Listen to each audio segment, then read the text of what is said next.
Relco 602 was built by American Locomotive Company, which is ALCO for short, in Schenectady, New York in 1940, and is the 692/38 diesel locomotive built by that factory, and is an ALCO HH high horse HH 660 type diesel locomotive.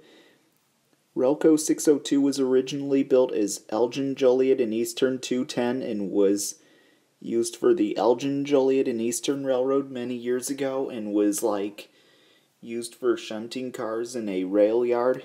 Then later numbered as Northern Pacific 127 and was used for the Northern Pacific Railroad. This locomotive was used for shunting cars on the Northern Pacific in the Northern Pacific yards many years ago. Then the locomotive was transferred to Relco Company in Clymers, Indiana, and Homewood and Harvey, Illinois, and renumbered as Relco 602. And the locomotive was even used for shunting grain cars under the grain elevator and hauling them out from under.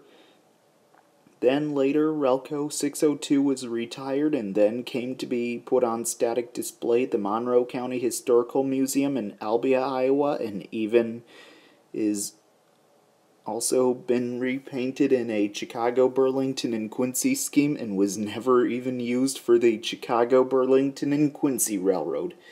Also, the locomotive is found here on display at the museum, and you can even visit the locomotive's cab and sit where the engineer and conductor used to sit as well.